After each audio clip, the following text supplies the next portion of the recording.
Welcome to Danielle Scraps. My name is Danielle and I'm glad that you're here.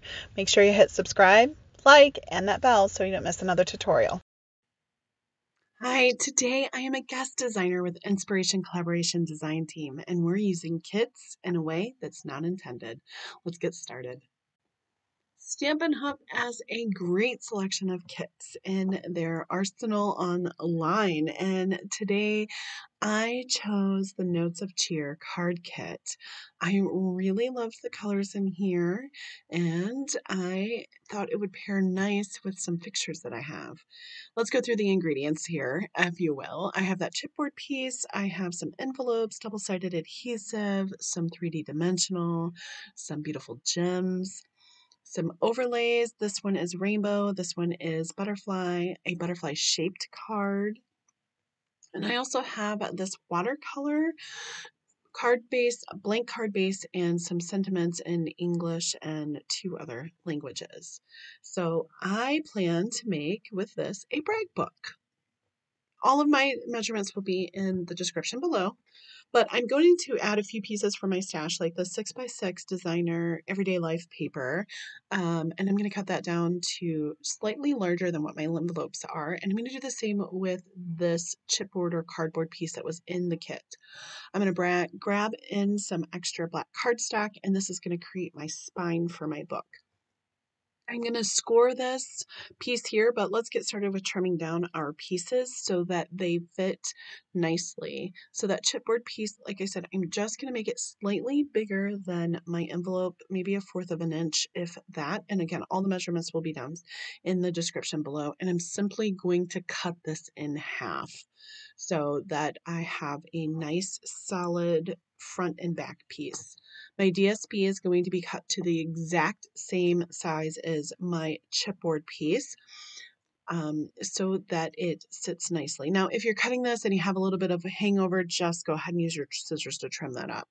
I'm going to score this piece, creating my spine, so that I have 1 inch side, a score mark, a 1/2 inch, a score mark, and then 2 inches. That 2-inch piece is going to be on the back, and that 1-inch piece will be on the front. Now, if you want it to be a little different, by all means, go ahead and do that. That'll be awesome. I'm going to adhere down that Everyday Life DSP paper, and I will tell you it was a struggle not to use this side right here, but I just felt it was a little too busy, and this watercolor rainbow effect sort of went in hand with that one card that we saw in there. You can use dry adhesive or wet adhesive to create your adhesion to the chipboard piece. It doesn't really matter at this point.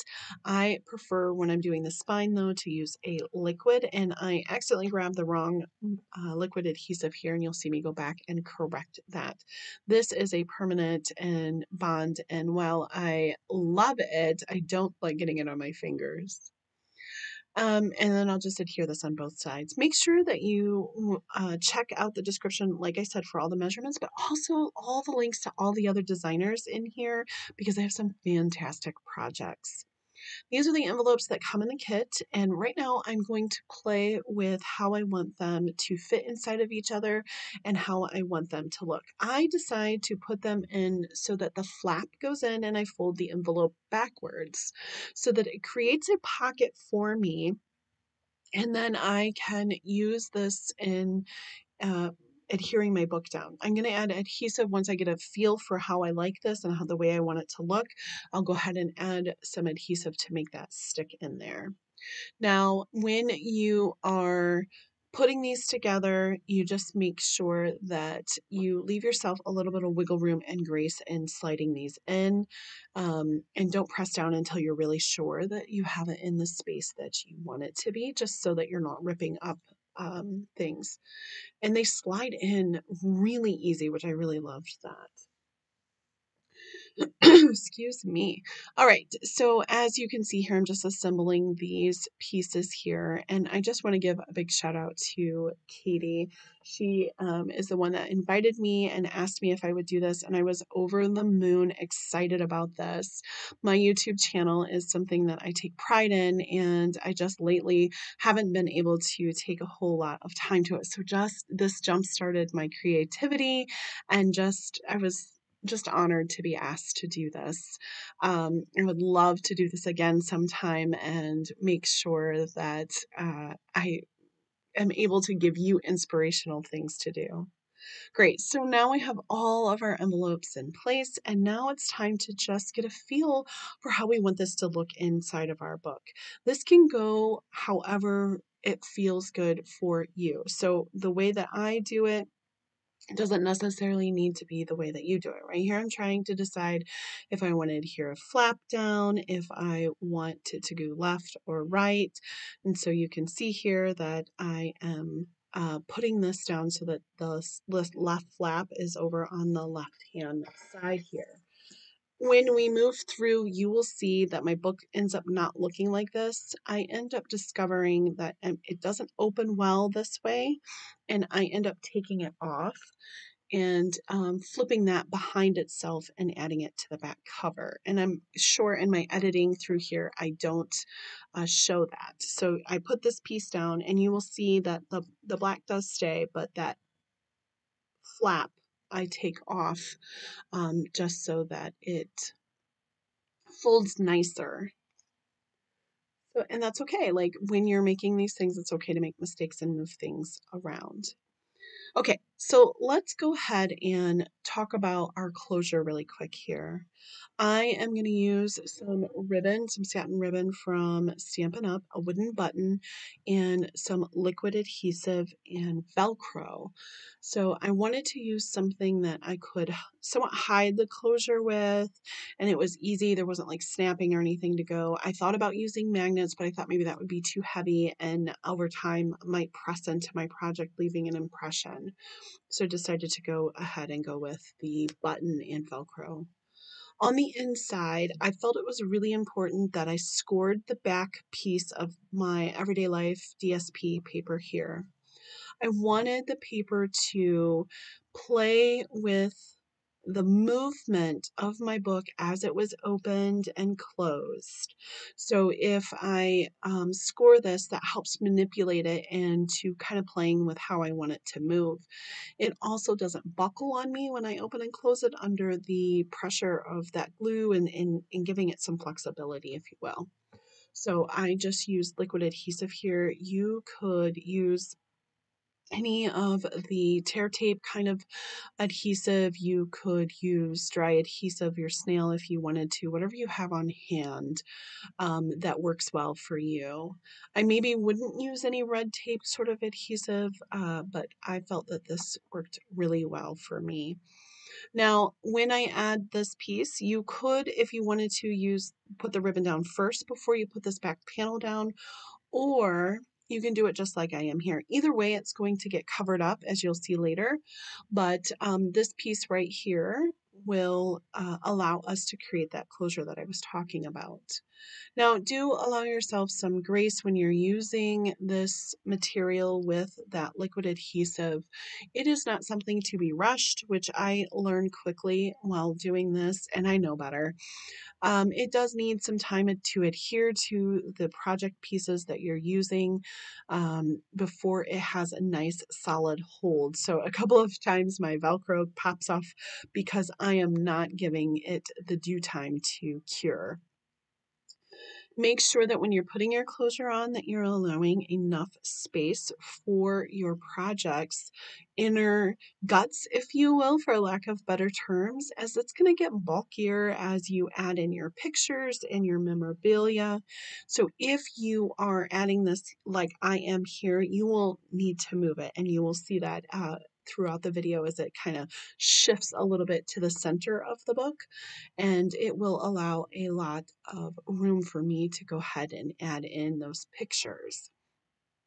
So allow yourself some grace and some time to move that. I'm thankful that my Velcro already had a sticky side to it, so that was beneficial in moving things around for me. So isn't that cute? So I wish it would have stayed there because I really like that. Okay, now you can see where I have my envelopes not attached, even though it was previously attached because I had taken them off. And I'm going to adhere them to the back inside cover using some tear tape. I just really didn't want this envelope to buckle or have any of that liquid adhesive come through it, and I really wanted a nice flat surface. I could have used the adhesive dots that came in here. I had plenty left over, but I was a little nervous to use them here and not have enough to use when creating the cards. So here's where I it pops in my head that I might not give myself enough space for that. I'll change it in a moment. When we assemble the cards, I'm going to assemble them exactly how the instructions state. And when I put them in, I'm going to put them in a pattern theme. So I'm going to do the rainbow. I skip a few pages and then add them in every third page here. So the second card will be the butterfly, and the third card will be that white card base. So we're going to assemble this, like I said, exactly how the instructions state, which I think is really cool, and how easy it is to follow the instructions on these kits. For this particular one here, you're going to grab the white butterfly overlay. Now, the instructions call for you to use 4-dimensional pieces. On the back side of this, you're going to grab one of the sentiments that says, "You're in my mind and in my heart." So that's what we'll be putting on this piece here. So I'm just going to go ahead and pop all these sentiments out. That way they're ready to go for the other cards that we're going to make. And it repeats this process through the entire book, but you'll see at the end for the pictures how I add in, and even though it's repetitive in some of the design, it turns out really super cute once I add in my picture. So we just add in that panel, and I end up using the double-sided adhesive instead of the dimensionals to put down this overlay here. But I do use the dimensionals like the instructions state to add my sentiment piece. And then I'm going to follow that up with some gems, just like they suggest, a couple at the top butterfly and a few down at the bottom by my sentiment here. It turns out so cute. I do want to apologize about my lighting here. I spent the last month reorganizing my craft space because I was fortunate enough to get some countertops in from a remodel from our local UPS store. I was able to take their old countertops and cabinets. Look how gorgeous that turned out. And my lighting wasn't the best. So you can see me change some scenarios here to get a better unwashed out version. So let's kind of play with what we can do here with this. We can add a 3x4 picture, no problem. Maybe layer or offset a couple of 3x3 photos. I have some 4x4 photos that could go in here. And then of course that pocket to stick additional photos in. And of course you can trim down your 6x4 or 4x6 photos to fit in nicely. All right, so our second page is going to be the butterfly card. And so I have this tucked in, and I'm just showing how that sentiment is going to come out a little bit. And that's okay that it comes out a little bit. You can trim it down. You can set it on an angle. I'm going to put some adhesive so that this card does not fall out. And I did trim down that right side of the butterfly so that it sat within that score mark of my envelope and the last card there. So here's this piece here. I do come in and just trim it a little bit. I didn't really want it to go up and down or anything like that because those cards are initially intended to fit in top to bottom, not sideways as I have it here. So that's why I needed to sort of trim it down, and that's why my sentiment doesn't fit when it's positioned in this portrait style. So let's just add this in. We're going to add a couple of gems on here and repeat that process for the next 2 cards that use the butterfly. And these dimensionals really work well with this. They didn't add too much bulk. I was kind of nervous about that, but once I went through and just sort of did it, it was great. So that's it here down. I still have my pocket available, and I can add some pictures on the opposite side of that butterfly. Now here's our blank piece. Now this is really cute because in here I do use it to create a photo frame. So on this first page right here, I don't do that. I just make it as it is originally intended. On those little corners right there are where you're going to put the double-sided adhesive dots that are found in the kit. And they're not super hard to use at all. I really found them very user-friendly, so that was a plus for me because it's the first time that I have used them, to be honest with you. I am going to take the sentiment for this because, right, it's supposed to be a landscape card, and I have it oriented to be a portrait because that's how our book is designed. So I'm going to go ahead and take this and put it on an angle. I think it's cute, and it kind of gives it a little bit of character change, if you will. And press that down. Now this piece right here has a couple sentiments to it. It has a little note of cheer, and then I am here for you today and always. And so you're wondering, like, well, how does this fit into your theme with a book? So I wrote little notes, because this book is for my daughter, inside of some of these pockets to really kind of help her get a feel for what I mean with all of these. So you can see here all of these cute little pictures that I've added in, and just some little notes and sentiments that get tucked inside of all of here. Super, super cute. Make sure that when you click down to into the comments below, or the description below, I should say, that you're checking out all of the design team and everything that they have created with their kits. I hope you enjoyed this, and I will see you next time in the next video. You guys have a great day, and bye.